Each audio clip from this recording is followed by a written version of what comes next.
Bismillahirrahmanirrahim. Assalamualaikum everyone. Hi, my name is Rosli and I am Hamim's friend and bandmate. We have known one another since NIE, NINTU, and we've been good friends since then, and we've been bandmates. We were in SGC or Smiling Green Cucumbers since around that time up until now. And I'm here to give my thoughts about him, and I hope you find the sharing, well, at the very least, interesting. Well, I'll start off with three things that, or three words to describe my good friend Hamim, and the first is for sure that he is a good father, a family man. From what I could tell, or what the bandmates could tell as well, when we were with him and at home and he was interacting with his family, he managed to get the whole family playing musical instruments or performing in a band. So I find that something that's very interesting. He managed to get his whole family, and it's not just one or two kids. I'm talking about his whole family performing on YouTube or Facebook, and live performances out there. I can't even get my two kids to be performing on stage. So I find that achievement really fantastic. The second thing that I find that would be interesting, that I could actually learn for myself with my own family, is that he prays with his family together very often. And I think that a family that prays together stays together. I don't know whether you agree with me, but it's certainly something that I envy, and I hope and wish upon for my own family, and hopefully that we could do even a fraction of what he was doing with his own family. The third thing, well, not the third thing, the next point would be he, as a good father and a good family man, he shows a good example to his family. He, as you can tell from his photos and his videos, he's a very fit guy. I remembered my friend Mr. Naharuddin went cycling with him, I believe with Mr. Ishamuddin as well, and he left the both of them to bite the dust, or in the dust, okay, whatever. And he was way ahead of them, and the two of them were struggling behind, and the man, I think, probably would have reached China by then. So he's fit. He was so good at his being fit and all that. He managed to get his wife, a good friend of mine as well, Fatima, to stop drinking Coke. Yep, to stop drinking Coke. Now, how amazing is that? Okay, because that woman and Coke, they are like best friends. Okay, I move on now to the next point, whereby a third word that I could describe for Hamim is he's a good friend. He is a very encouraging person. He encourages me and even the band members when we're having doubts with our material and our capabilities. Although sometimes I find that he can be a bit overbearing. Who doesn't, right? Yeah. Okay, next. He shows concern. He shows genuine concern to his friends, family members, of course. When I personally, when I was singing, and was very concerned about whether I could reach that pitch, because certain songs could be out of my range, and as you get older, it's gonna get tougher. And he was very concerned, like, Rosli, are you okay with this pitch? You want to come over to my house, and then we could practice, and then we could lower down the scale, because it's always lower down the scale. And and I was like, yeah, and then I'll be very thankful, that's why I don't embarrass myself on stage. And well, come to think of it, if I don't embarrass myself, then I don't embarrass the band, right? Yeah, okay. And he likes to bring his friends into his I call it circle. For example, good example is invited me to into his circle, whereby he was doing community work with the Tekgi at the Tekgi Community Club.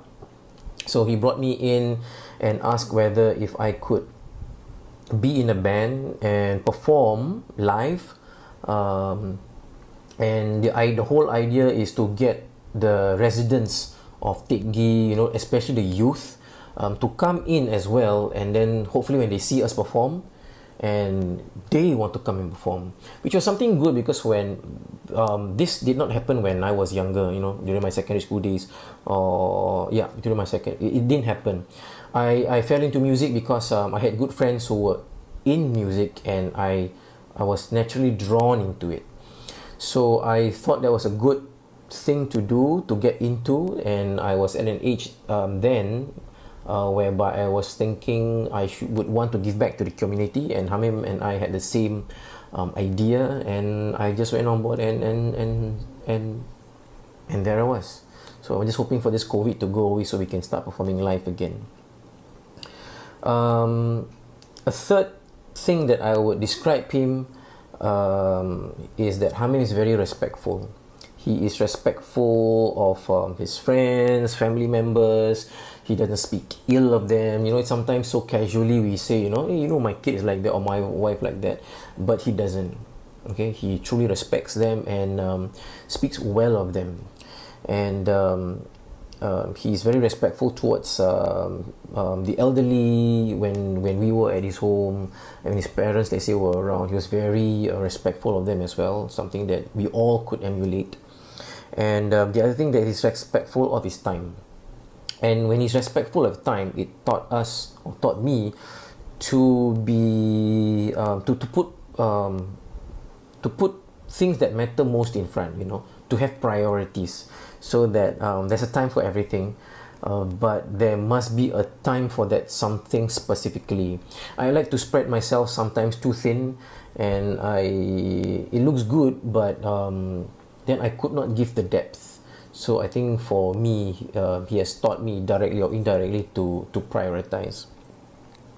Okay, I move on to the next part, whereby I am supposed to share a fond memory I've had with Hamim, and I would say that we had a lot of good fun times together, but the one that crossed my mind was, what I would say rather recently, was when we were performing, I think in October 2018, at Jurong Junior College farewell. Now Hamim wasn't from JJC. I think he was from ACJC or AJC, and he kindly agreed to perform together with us. And what happened was, when we were performing, if I remember correctly, we were performing Bon Jovi's "Living on a Prayer," and it was towards the end of the song. And maybe I'll just show you the video, and then you'll know what I mean. Roll it.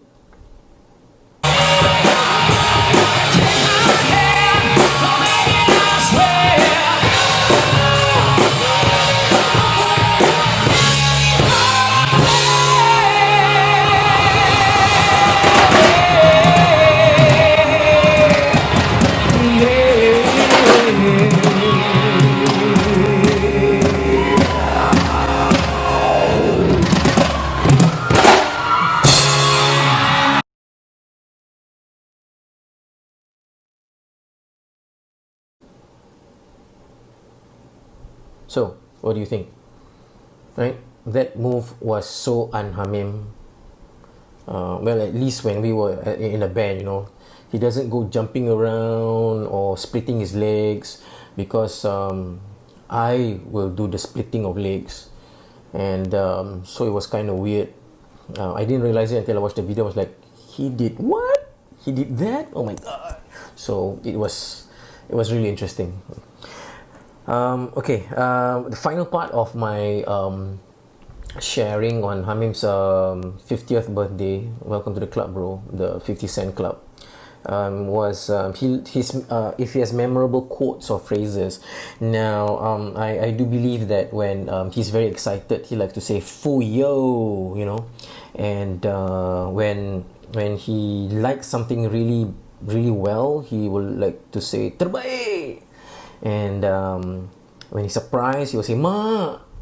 And when he could solve the problem or people's problem, he'll just say no problem. Okay, now other things that he would like to say would be all those things are the things that I would like to say. Yeah lah. Okay, okay, yeah, cancel all that. Those were the things that I would say. So those were my memorable quotes. But his most memorable quote, if I could remember correctly, was when he's pissed off, when he's pissed drunk, he would say things like, "Mak engkau, ini apa? Engkau berbual kok." Okay, so that's Hamim for you. Right, thank you very much, bro. I hope you had fun. You have fun with on your birthday with your family and your friends, and happy 50th birthday again, and here's to 50 more. Take care, bro. Love ya.